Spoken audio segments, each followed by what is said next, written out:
आपसे विनम्र अनुरोध है कि कृपया अपने मोबाइल फोन्स को साइलेंट मोड में डालें या स्विच ऑफ कर दें ताकि आप इस प्रस्तुति का संपूर्ण आनंद बिना किसी व्यवधान के उठा सकें। इस शो के प्रस्तुतकर्ता है उज्जैन स्मार्ट सिटी लिमिटेड। निष्पादक है मध्य प्रदेश पर्यटन।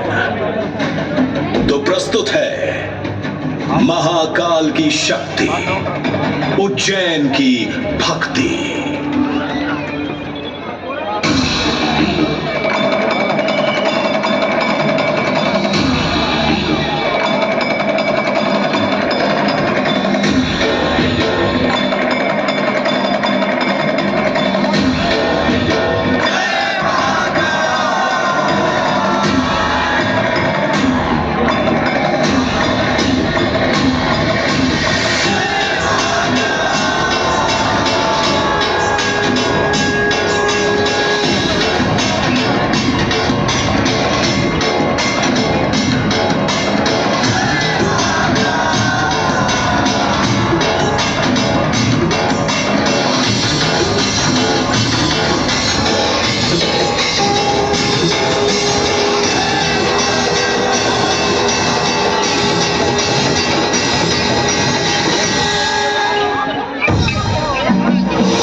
की सबसे प्राचीनतम कहानियों में से आज हम वो कहानी सुनाएंगे जिसका सृजन पूरे ब्रह्मांड के सृजन से पहले हुआ। तब न देव थे, न असुर, न जीव था, न जंतु, न जल था, न अग्नि, न वायु, न भूमि। समष्टि के शून्य में विराजती एक शक्ति, कालातीत और कालों के नियंता।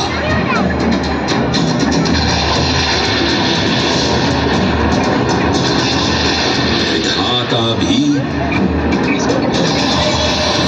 और विध्वंसक भी, अखंड, अचल, अविनाशी।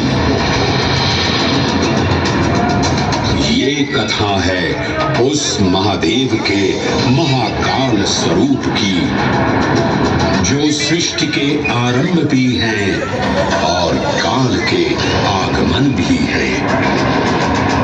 वे ही काल के सृजन करता और नियंत्रण करता भी हैं।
निर्विकार होते हुए भी अपनी माया से विराट विश्व का आकार धारण करने वाले महाकाल,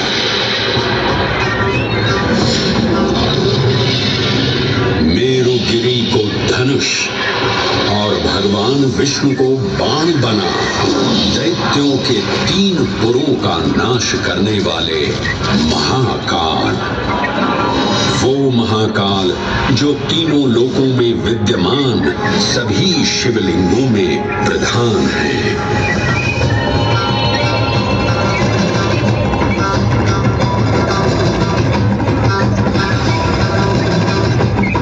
वो महाकाल जिनके त्रिशूल की तीनों नोकों से काम, क्रोध और लोभ पर नियंत्रण होता है, जिनके मस्तिष्क पर चंद्र शीतलता का प्रतीक है और जिनकी सवारी नंदी के 4 चरण सत्य, दया, दान और तप का चिन्ह है।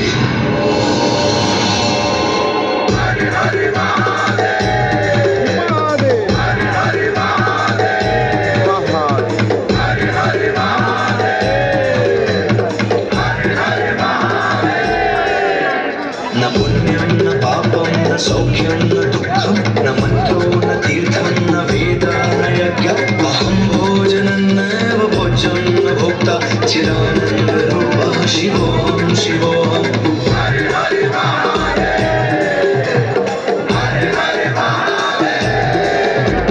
अहं निर्विकल्पो निराकाररूपो विभुत्वान् च सर्वत्र सर्वेन्द्रियाणां न चासङ्गतं नैव मुक्तिर्न मे चिदानन्दरूपः शिवोऽहं शिवोऽहं चिदानन्दरूपः शिवोऽहं शिवोऽहं चिदानन्दरूपः शिवोऽहं शिवोऽहं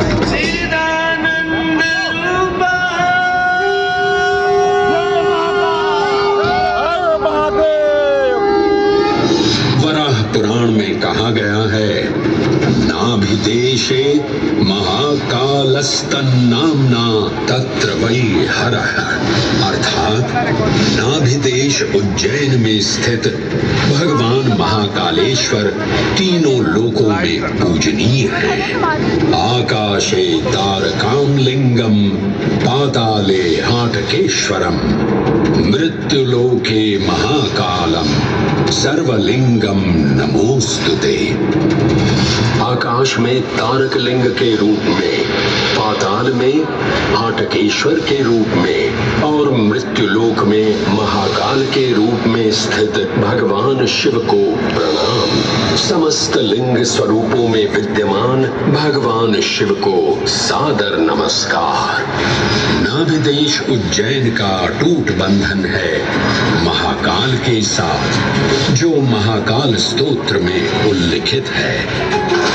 उज्जयिन्यां महाकालम महाकालेश्वरम हरम महाकालम महायोगिनम नमामि पार्वती पतिम।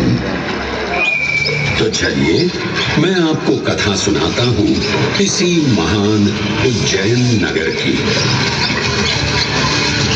उज्जैन, जिसे संस्कृत साहित्य में अवंतिका, विशाला, कुशस्थली, पद्मावती, कनकश्रृंगा, स्वर्णश्रृंगा, प्रतिकल्पा, कुमुदवती और अमरावती के नाम से पुकारा गया।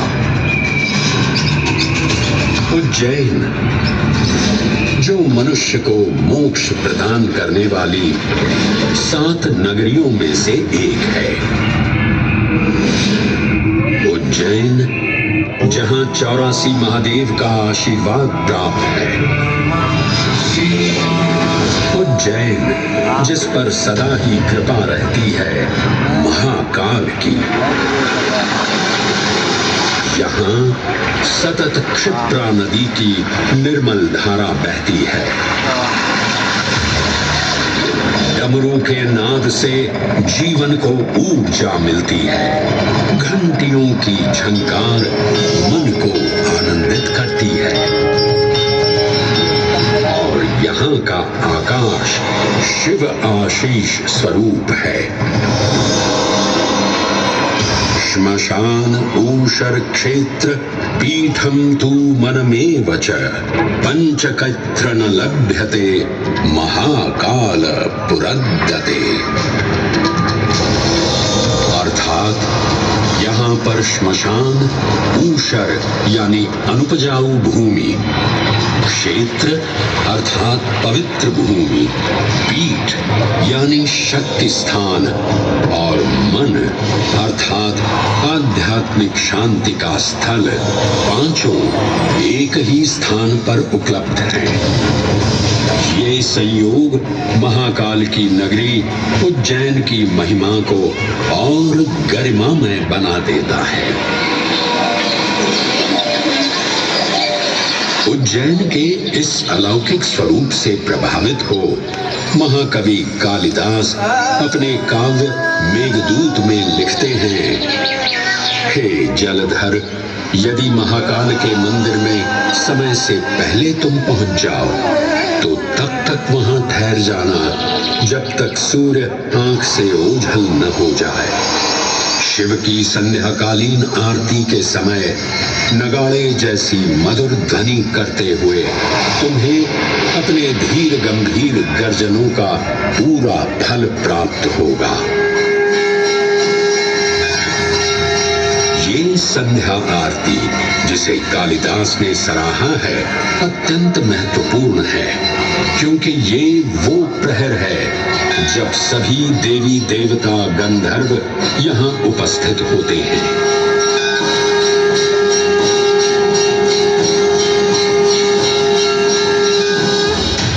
उज्जैन की महिमा अद्वितीय है।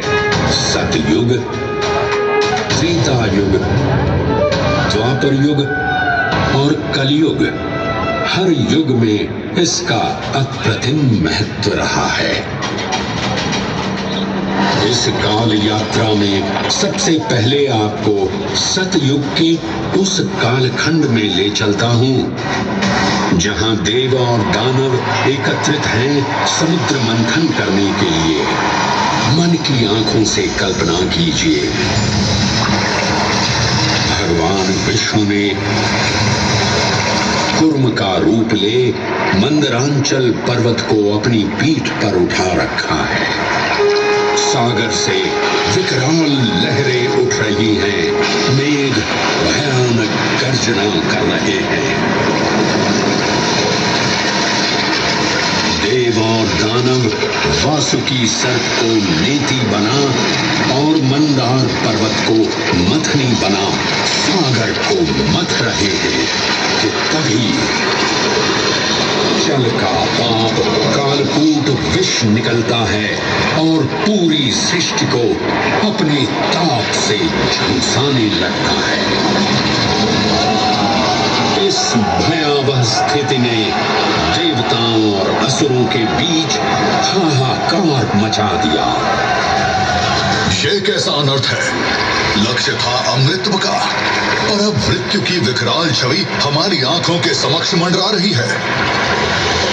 इस भयंकर संकट से केवल वही उद्धारकर्ता मुक्ति दिला सकते हैं जो समस्त विश्व के परम संरक्षक हैं। तभी सब महादेव की शरण में जाते हैं और पुकार लगाते हैं, ओम नमो भगवते रुद्राय। और फिर तुष्टा महादेव भक्तों की गुहार सुनते हैं, कैलाश से उतरते हैं, विष को अपनी अंजुलि में भर अपने कंठ में धारण करते हैं।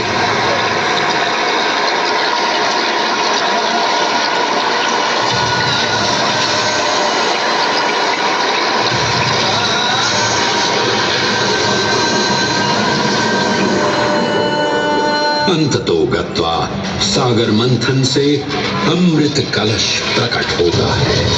जैसे ही अमृत प्रकट हुआ, दानवों ने इसे केवल अपने आधिपत्य में लेने की आकांक्षा प्रकट की और संघर्ष छिड़ गया। आज यदि हम इस अमृत को प्राप्त कर सकें तो हम देवताओं पर हमेशा के लिए प्रभुत्व स्थापित कर पाएंगे। अमृत अपात्र हाथों में ना जा पाए, क्योंकि ये अपनी शक्ति का असीम दुरुपयोग करेंगे। इस अराजकता के परिणाम स्वरूप अमृत की कुछ बूंदें छलकी और पृथ्वी तक पहुंच गई। 4 स्थलों पर स्पर्श हुआ इन बूंदों का। हरिद्वार, प्रयागराज, नासिक और उज्जैन। अमृत की इन्हीं बूंदों के कारण उज्जैन में हर 12 वर्ष पर कुंभ सिंहस्थ मेले का आयोजन होता है। भगवान शिव की लीला देखिए, लोक कल्याण के लिए स्वयं विषपान किया और अपनी नगरी पर अमृत वर्षा करवाई। अमृत की पावन बूंदों से अभिसिंचित ये दिव्य उज्जैन भूमि रामायण के पृष्ठों में भी सम्मिलित हुई। सतयुग के बाद त्रेता युग में माता सीता की खोज में वानर सेना का यहाँ आगमन हुआ।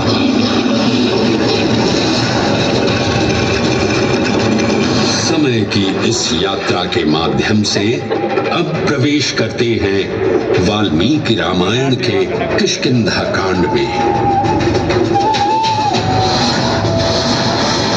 वानर राजा सुग्रीव अपने यूथपतियों से सभी प्रमुख स्थानों पर जाने के लिए कहते हैं और उन्हें अवंती नगर यानी उज्जैन जाने का आदेश भी देते हैं। मेखला, उत्कल के क्षेत्र, दशर्न के नगर, आब्रवंती, अवंती और विदर्भ के राज्य, साथ ही माहिष्का के आकर्षक राज्य में भी पूरी तरह से खोजना होगा। एक युग भगवान विष्णु के राम अवतार से संपृक्त और अगला युग उन्हीं के एक और दिव्य अवतार से समरस होना, ये अद्वितीय संगम केवल उज्जैन में ही संभव था। परंतु एक क्षण ठहरिए और ध्यान से सुनिए। ये हैं महाकाल के 1008 दिव्य नाम। हाँ, मैंने काल चक्र को परिवर्तित कर दिया है और अब द्वापर युग का शुभारंभ हो चुका है। विस्मय पूर्ण हो जाएंगे ये जानकर कि महाकाल के इन नामों को स्वयं भगवान श्री कृष्ण ने रचकर पिरोया था। महाकाल सहस्र नामावली की ये अद्भुत रचना उस समय की है जब योगेश्वर कृष्ण, उनके मित्र सुदामा और शेषावतार बलराम ने अवंती नगरी में स्थित सांदीपनी ऋषि के आश्रम में वेद, वेदांत दर्शन और शस्त्र विद्या की शिक्षा ग्रहण की थी। कहते हैं कि भगवान श्री कृष्ण को अवंती ने ऐसा मंत्र मुग्ध कर दिया कि यहाँ 64 दिनों तक रुककर उन्होंने 64 विद्याएं और 14 कलाओं का ज्ञान लिया। उज्जैन का संबंध महाभारत से भी जुड़ा हुआ है। इस महान महाकाव्य के वन पर्व में उल्लेख किया गया है कि महाकालेश्वर मंदिर में स्थित कोटि तीर्थ जल का स्पर्श मात्र करने से अश्वमेध यज्ञ के समान फल प्राप्त होता था। और फिर परिवर्तन की इस अनवरत धारा ने एक नई कहानी लिखी। उज्जैन में उदय हुआ मौर्य वंश का। सम्राट बिंदुसार ने अपने पुत्र अशोक को उज्जैन का राज्यपाल बनाया और समय के साथ अशोक के शासनकाल में धर्म का विस्तार हुआ। मौर्य वंश के पश्चात विभिन्न राजवंशों, सम्राटों और नरेशों ने उज्जैन की सेवा की। उनमें से प्रमुख मालवागण और फिर गुप्त वंश ने यहाँ राज कर इसके वैभव में वृद्धि की।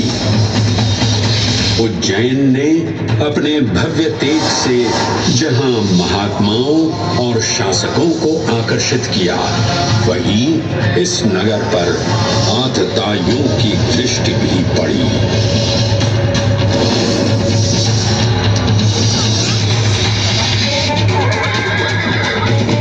शक मध्य एशिया की खानाबदोश जनजाति थी, जिन्होंने उत्तर पश्चिमी और मध्य भारत के कुछ हिस्सों पर आक्रमण कर अपना शासन स्थापित किया।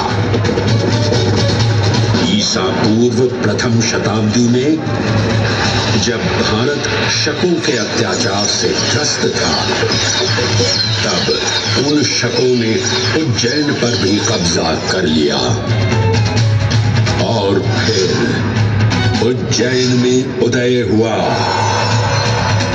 एक तेजस्वी योद्धा, महाराज विक्रमादित्य का।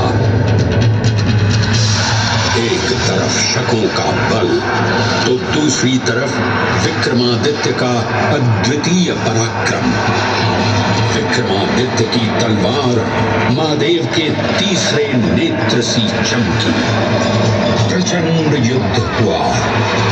महाकाल की कृपा से शूरवीरों ने शकों को परास्त किया और उज्जैन में गणतांत्रिक शासन स्थापित किया।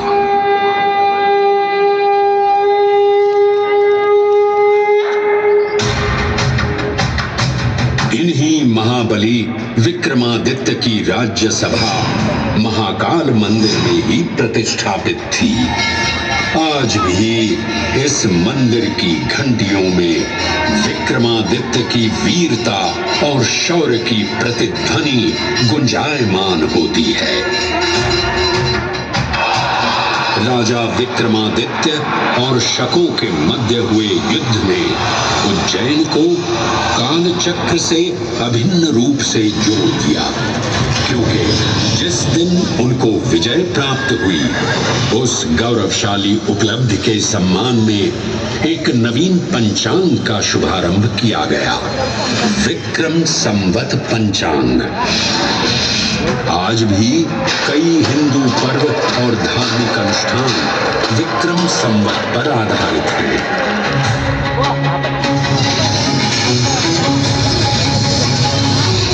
पृथ्वी की भौगोलिक कर्क रेखा इस पावन उज्जैन भूमि से होकर गुजरती है। लगभग 300 वर्ष पूर्व उज्जैन विश्व समय का प्रमुख संदर्भ बिंदु था। यही कारण है कि उज्जैन की वेदशाला में वराहमिहिर, आदित्य दास, ब्रह्मगुप्त, आर्यभट्ट और भास्कराचार्य जैसे महान विद्वान अनुसंधान और अध्ययन में तल्लीन रहते थे। खगोल शास्त्र का केंद्र, महाकालेश्वर का आवास, जगत गुरु कृष्ण की नगरी, विक्रमादित्य का राज। जयति जय उज्जैनी, वैभवशालिनी नगरी उज्जैन।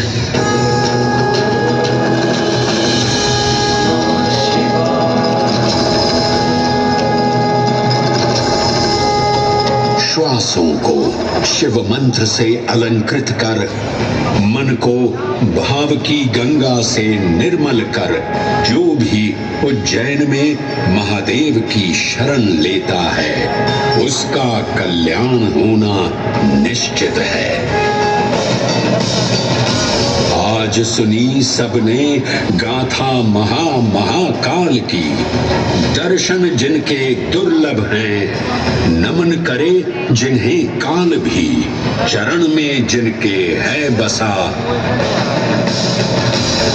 ये समस्त संसार कभी नहीं देखा होगा धरती पर ऐसा चमत्कार।